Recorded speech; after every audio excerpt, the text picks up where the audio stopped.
also. Free the land, brother. Free the land. Yes, sir. And they were talking earlier about nation building. And I was thinking about the contrast. At the station, I heard some political talk, some religious talk, and later on I heard some hoop preaching. And I have no problem with preaching the gospel, bringing the good news. But I'm trying to figure out, what does hoop do? I think it may make some people feel good. It may have something to do with escaping the reality of the problems we face as a people. We have to be very careful by buying into something like the hoop. If we are going to change things for this group of people we're talking about, who are known by many names. And I'll say this, this is the New African group, represent New Africa, the Republic of New Africa, is that right? The No, provisional government of the Republic. And to add to Brother Akin, our people, 95% of them call themselves blacks. They do, they do. We don't want to alienate anybody because we're accepting that our ancestors had decided that at some point we must name ourselves. We just know that we put more stock into our ancestors and our illness than I can't even think of these folks' names. These Greek folks that they want us to follow behind as philosophers and Plato and all of that. Yes. Yeah, we got people like Henry Louis Clark, Henry Louis Clark, Henry. John Henry Clark, John and Henry Henry Clark. Louis Gates. Yeah, well, I'm not really talking about Henry Louis Gates, but Okay. John Henry No, Clark. I didn't. And I just didn't know. who I was talking about. Right.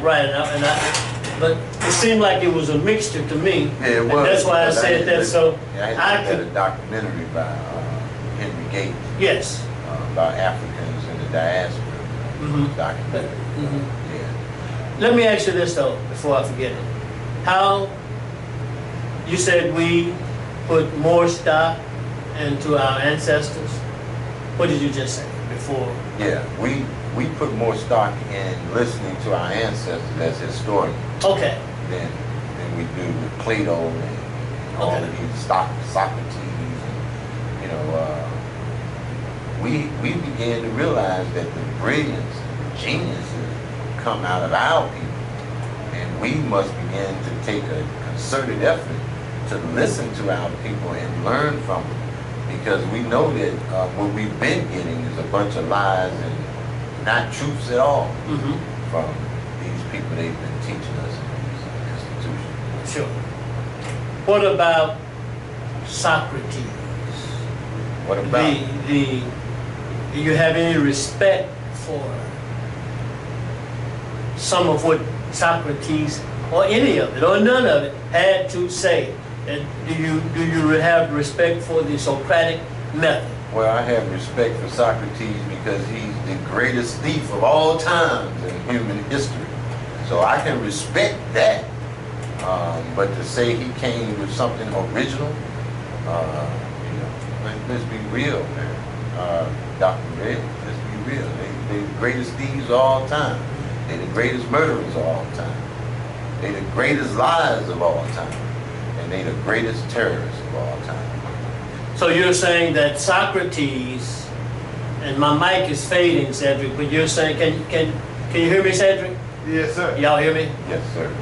So are you saying that Socrates stole the Socratic method, and if he stole it, who did he steal it from? He went to Nubia. He went to the land of the black people, Kemet, and got that information. So they had to go to us to get the information. They had to study our language. They had to study our information and our history in order to come back with some ideas, thoughts that they wanted to share with their own people. Let me, one That's last. documented. Okay, go ahead. I'm sorry. No, that's just, continue. that's just documented knowledge. And so when he went to Nubia, what were they doing for him to come up with the Socratic method? So in Nubia, they already had it, because supposedly Socrates was among the attorneys, the lawyers, in the place where they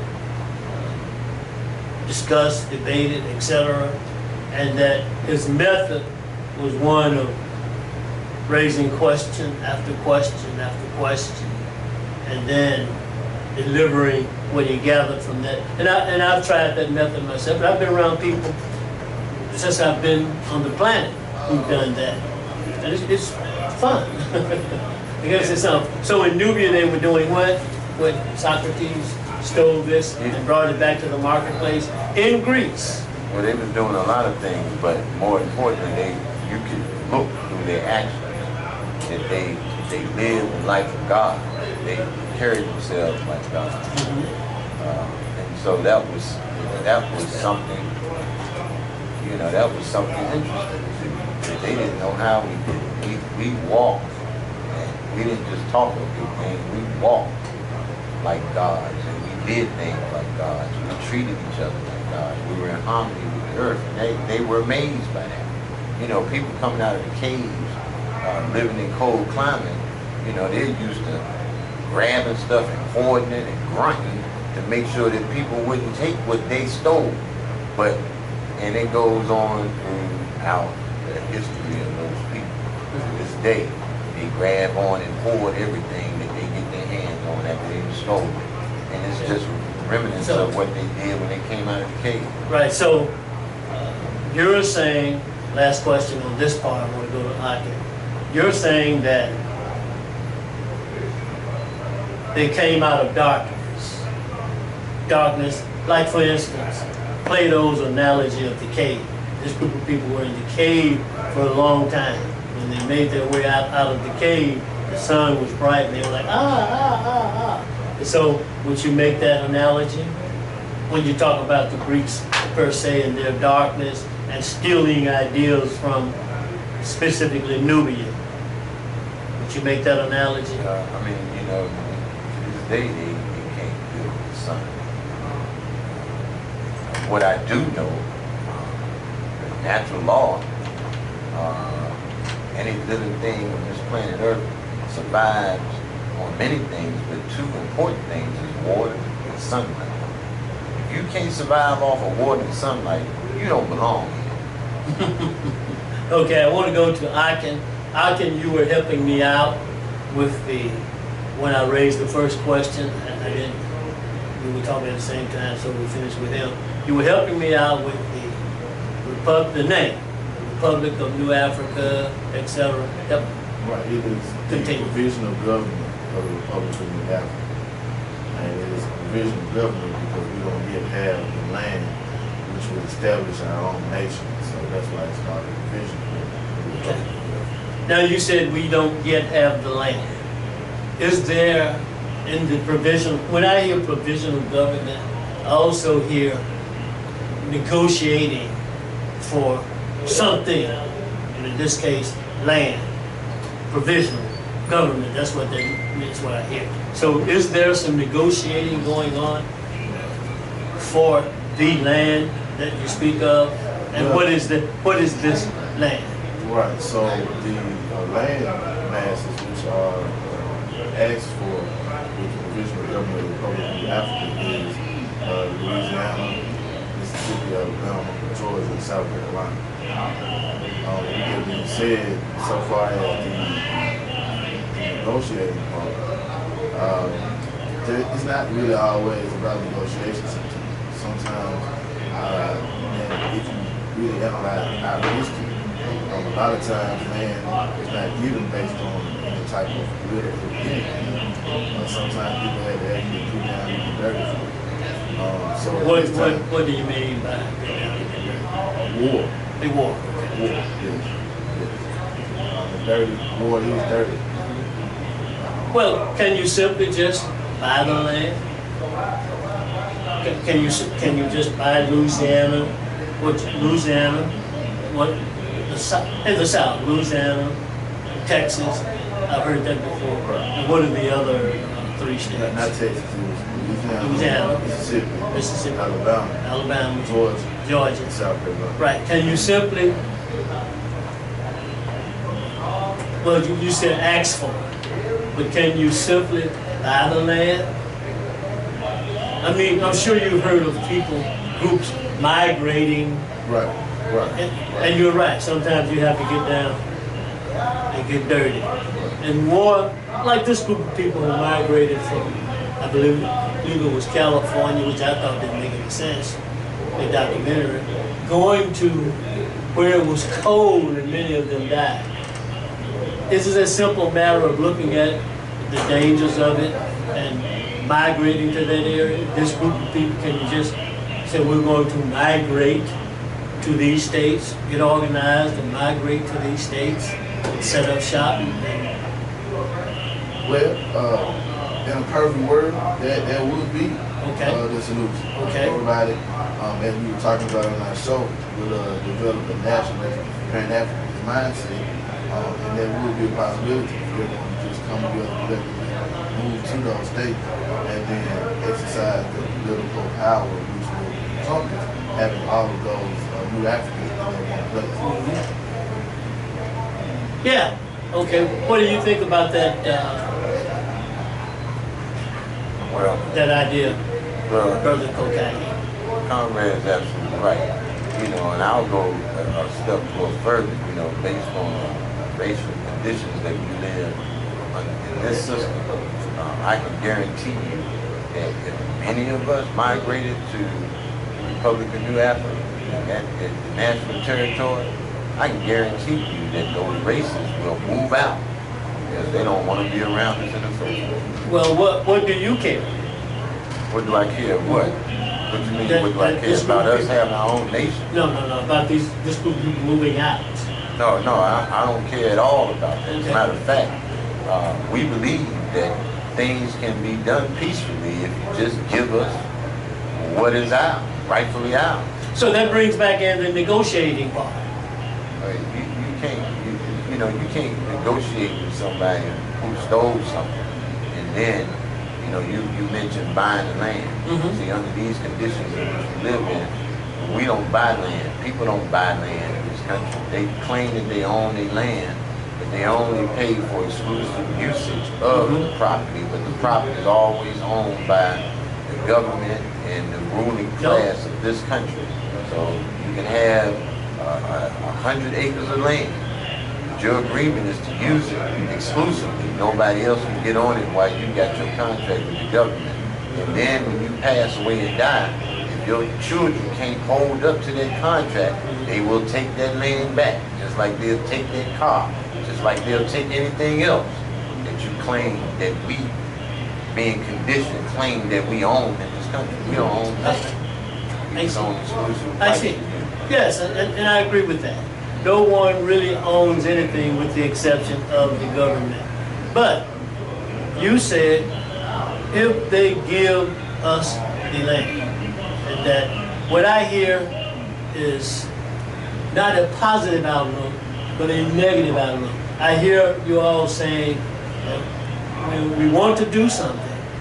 We're talking about doing it, but it's not going to happen unless it happens under the worst conditions. And I gave the analogy of the people traveling from California to the cold, extremist area. I like the idea that you're talking about these warm climates. Yeah, I understand.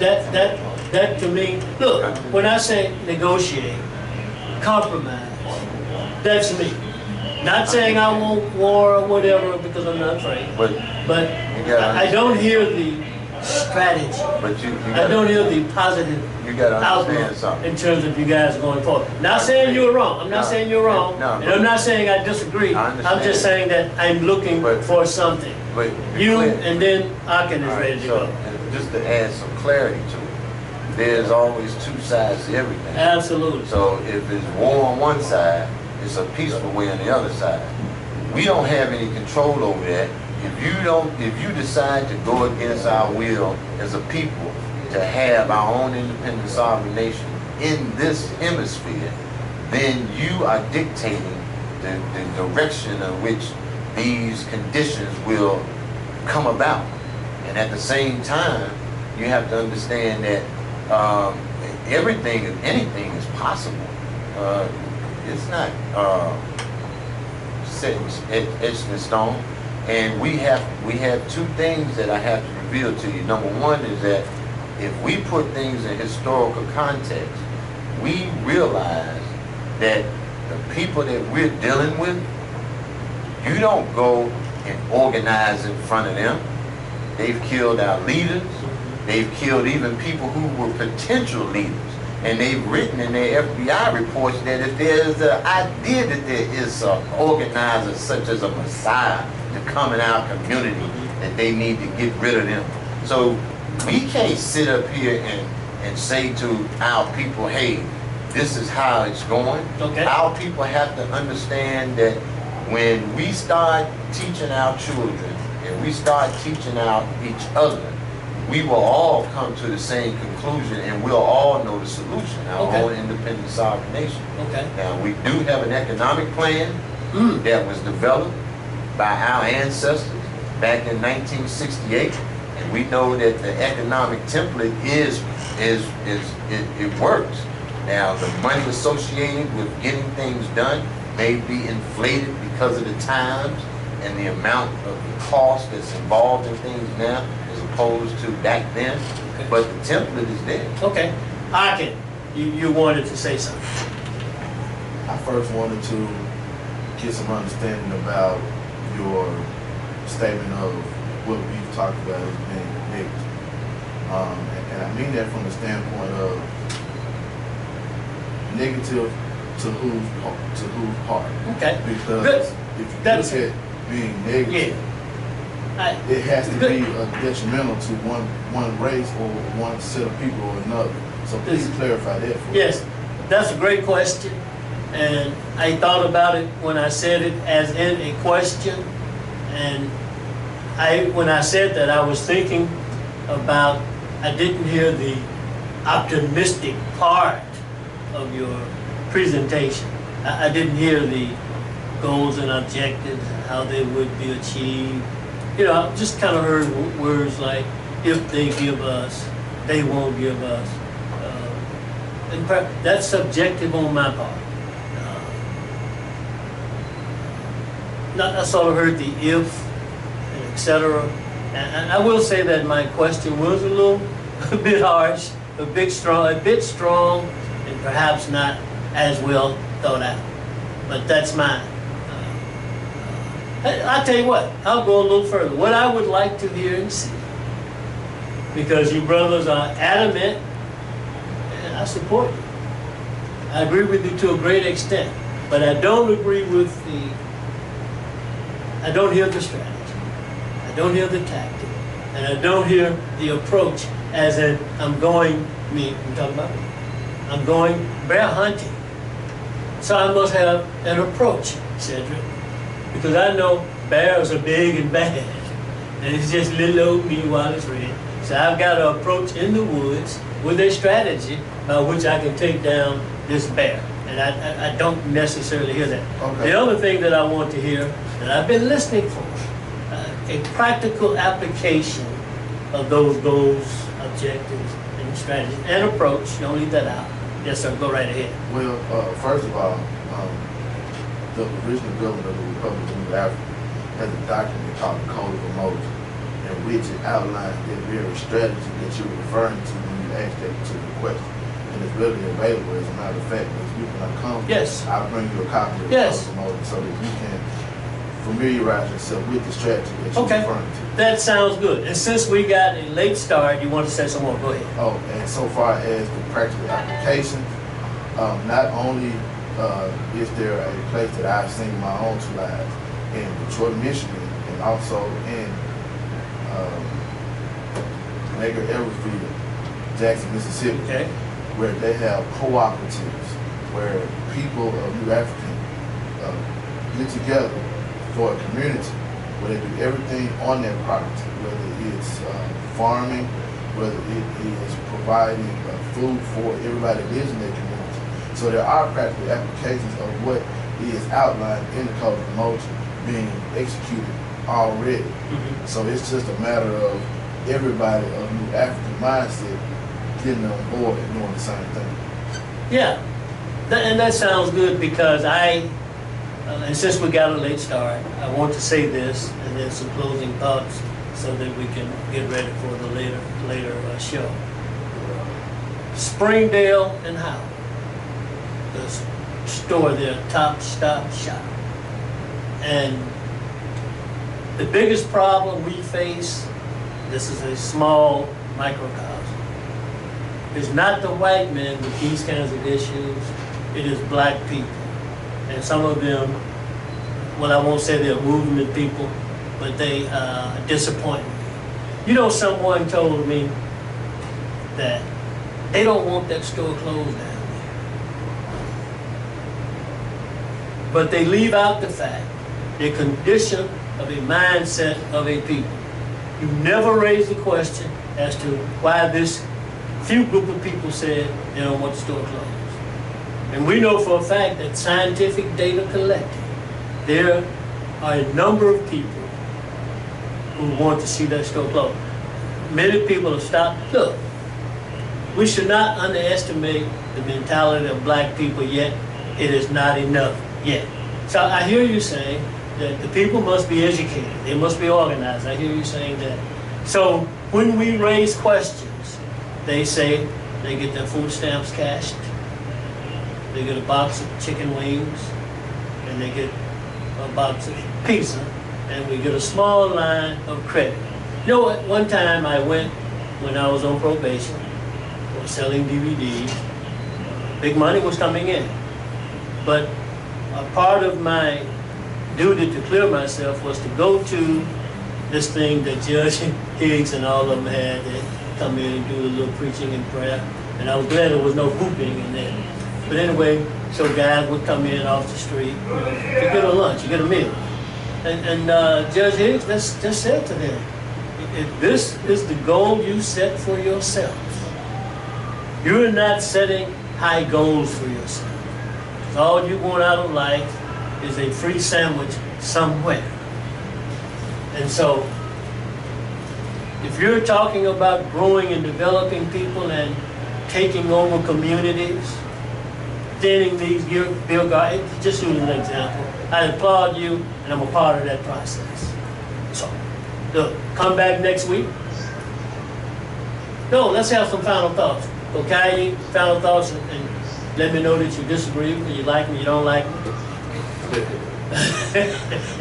And it'll be fine, because I know things change. People change. Well, final thoughts. I'd just like all the people in radio land to tune in to Voices of New Africa. Yes. Broadcast on Sundays at 12 p.m. 1600. We also have Facebook page, Voices of New Africa newsletter, to keep you abreast of information, current information and historical information. And we just want people to realize that it's not going to be favorable for us to do what we need to do to change our condition, because everything that we do to better our condition, we best believe that the enemy is looking to change that because it's detrimental. So we want to make sure that and I just want to say something.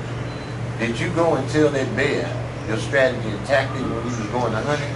I did not go and tell him. Because he'd have been waiting on it. Right. I can. Yeah, I just agree with my brother Conway mentioned. Okay. I did want to comment on one of the earlier questions. We were questioning about Socratic method.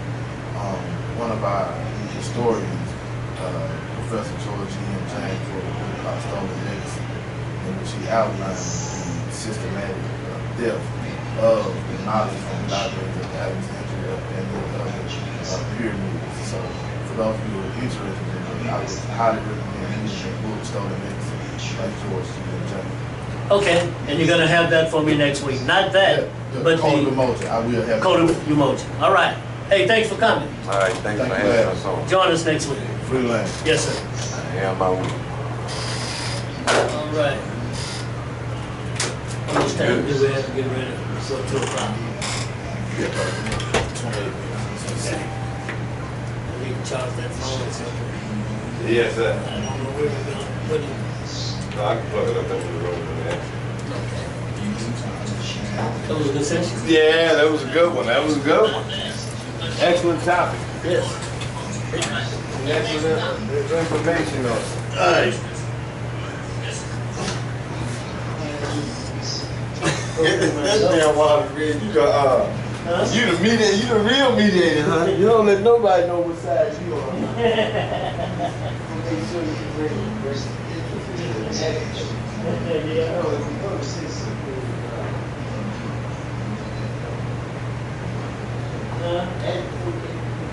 Yeah.